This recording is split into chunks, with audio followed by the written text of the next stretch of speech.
Você está no canal Eu Estudo a Lição com o pastor Samuel Camilo. Hoje é sexta-feira, dia 4 de outubro de 2024.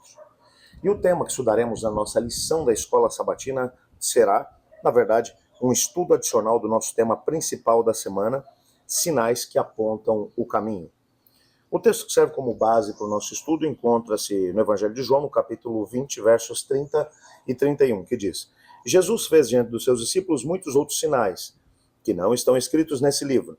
Esses, porém, foram registrados para que vocês creiam que Jesus é o Cristo, o Filho de Deus, e para que, crendo, tenham vida em seu nome.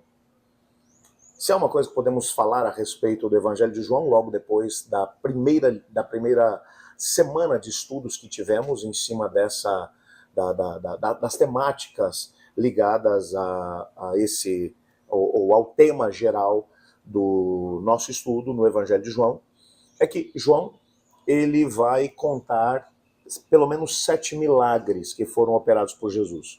Mas diferentemente daquilo que acontece nos evangelhos sinóticos, ou seja, os evangelhos que têm a mesma linha enquanto vão contar a história de Jesus, seguem uma mesma lógica. Trabalham primeiro a questão do nascimento de Jesus, depois os primeiros anos, na sequência o seu batismo, o início do ministério público, seus ensinamentos, milagres, a sua prisão e ao mesmo tempo a sua morte e ressurreição.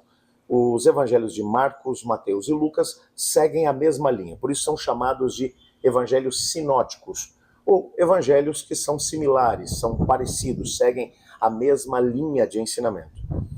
João não vai seguir nessa linha, por isso ele é diferente dos outros 4 evangelhos. João ele vai selecionar 7 milagres, que ele não vai chamar de milagres, ele vai chamar de sinais, que comprovam que Jesus Cristo é Deus, que vão mostrar, vão colocar evidência em cima dessa mesma temática. Jesus Cristo é Deus e como ele é Deus, então nós temos a possibilidade de poder entender que ele, pelos milagres operados por ele, que ele é Deus. São evidências da divindade de Jesus. Nós analisamos alguns milagres ou alguns desses sinais essa semana. Gastamos mais tempo com o milagre que aconteceu junto do tanque de Betesda, porque houve um desdobramento em relação a esse mesmo milagre. João, como nós vimos na lição de ontem, ele vai gastar apenas 9 versículos para contar o milagre operado por Jesus, mas vai gastar 40 versículos para se referir a Jesus e, ao mesmo tempo, o desdobramento do milagre que ele fez e a convicção dos próprios inimigos de Jesus de que ele estava se fazendo igual a Deus quando ele vai mencionar que ele é filho de Deus. Isso fez com que eles quisessem matá-lo. No nosso estudo de hoje, os autores da lição trouxeram pelo menos 3 parágrafos do livro Desejar a Todas as Nações. Os 2 primeiros são da página 152 e 153 do livro Desejar a Todas as Nações e o terceiro parágrafo da página 157. Eu gostaria de compartilhar com você esses mesmos parágrafos para podermos tirar daqui algumas lições preciosas que nos ajudarão no entendimento daquilo que é o nosso estudo da semana. O primeiro parágrafo vai dizer assim: Jesus não dera certeza do auxílio divino a ele. O homem podia ter duvidado, perdendo a única oportunidade de cura. Contudo, acreditou na palavra de Cristo e, agindo de acordo com ela, recebeu força. Está falando aqui, claro, da cura do homem que estava junto do tanque de Betesda. Jesus, ele não fez nenhuma promessa para o indivíduo. Ele apenas perguntou: você quer ser curado?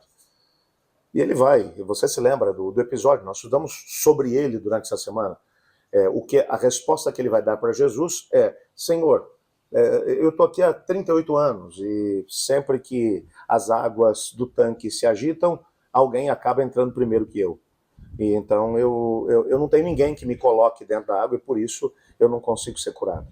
E então Jesus vai olhar para ele e vai dizer: olhe para mim. Vai chamar a atenção do indivíduo para ele. Ele não faz nenhuma promessa, ele simplesmente diz: levante-se, tome o seu leito e vá para a sua casa.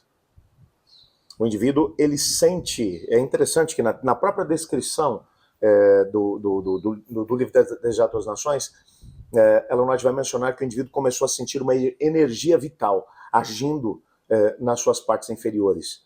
E ele começa agora a perceber que alguma coisa diferente estava acontecendo. E ele de um salto se põe em pé. esse indivíduo, ele não ficou tentando explicar as coisas, tentando entender numa perspectiva lógica, isso não faz sentido, quem é esse homem? Não, ele não fez nenhum tipo de, ou não tomou nenhum tipo de atitude que daqui a pouco ele fizesse com que ele tornasse aquele, ou tornasse lógico o que estava acontecendo. Até porque um milagre operado por Deus não segue necessariamente a lógica humana. Ele vai exatamente ao encontro da lógica humana e às vezes a atropela, como foi nesse mesmo caso. No segundo parágrafo aqui, da página 153, Ellen White continua dizendo: por meio da mesma fé podemos receber cura espiritual. Pelo pecado fomos separados da vida de Deus. Temos a alma paralisada. Por nós mesmos somos incapazes de viver uma vida santa, tanto quanto aquele paralítico era incapaz de andar. Que essas pessoas tristes, lutadoras, olhem para cima. O Salvador se inclina sobre aquele que adquiriu por seu sangue, dizendo com inexprimível ternura e piedade: quer ser curado? Ele pede que você se levante com saúde e paz. Não espere sentir que está curado. Creia na palavra dele e ela será cumprida. Ponha a sua vontade ao lado da de Cristo, seja qual for a prática pecaminosa, o seu desejo dominador, que pela longa transigência aprisiona a mente e corpo. Cristo é capaz de libertar e anseia fazê-lo. Ele transmitirá vida à pessoa que está morta em sua transgressão. Eu achei fantástica a aplicação que ela fez desse texto. Ela está falando aqui sobre a questão do próprio pecado. Quantas pessoas que são escravizadas pelo pecado e que raciocinam: eu não tenho força e poder para sair dessa situação, para poder mudar o meu caso, eu não consigo, eu não posso, a minha mente, meu corpo está escravizado pelo próprio pecado. O que a Bíblia vai dizer, o que a Ellen White vai dizer aqui para a gente, é que o Senhor Jesus olha para você, ele não pede para você racionalizar as coisas. Ele simplesmente olha para você e diz: levante-se. Quando você olha para Jesus, a sua própria natureza, que é pecadora, que é falha, que é má, ela recebe poder e força para seguir adiante, para alcançar vitórias que talvez você não consiga. Ellen White vai dizer: você não tem que, seja qual for a prática, o desejo dominador que pela longa transigência aprisiona sua mente e corpo, Cristo é capaz de libertar e anseia fazê-lo. Ele vai transmitir vida à pessoa que está morta em pecado. Então ele simplesmente pede que você se levante. Não espere sentir que está curado. Creia na palavra dele e será cumprido. Talvez seja por isso que tanta gente vive uma experiência de falta de poder na sua própria vida. Jesus nos chama a sermos completamente libertados. O último parágrafo é da página 157, um parágrafo tremendo também. O texto diz: Jesus rejeitou a acusação de blasfêmia. Ele disse: minha autoridade para fazer a obra da qual vocês me acusam é o fato de que eu sou o Filho de Deus. Um com ele em natureza, vontade e propósito. Jesus é Deus. Quando olhamos para o Evangelho de João, e já na primeira semana de estudo, a gente já percebe exatamente isso.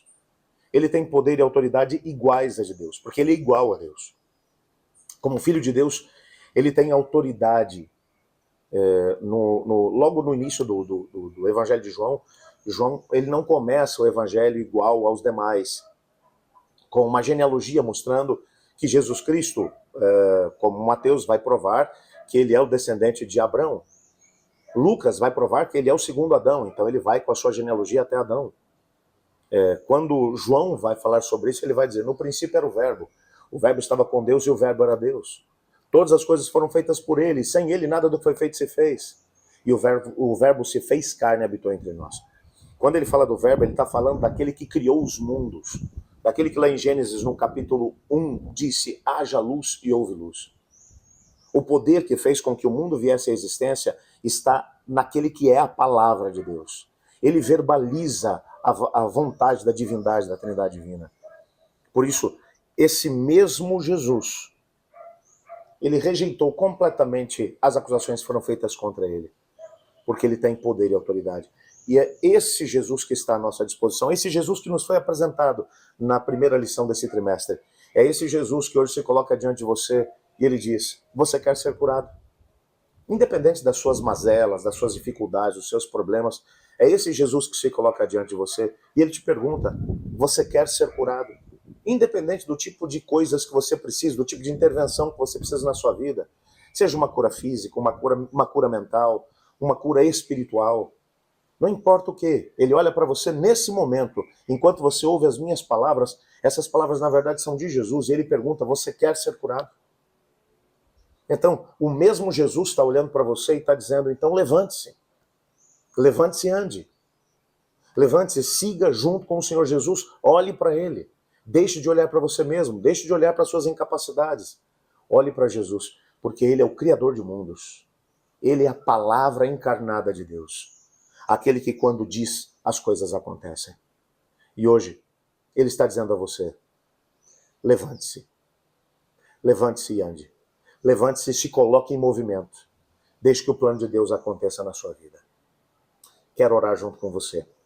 Obrigado, Pai, por tua palavra, pela certeza que temos do seu amor e ao mesmo tempo do poder que existe em Cristo Jesus. Nos ajude a viver em harmonia com Cristo.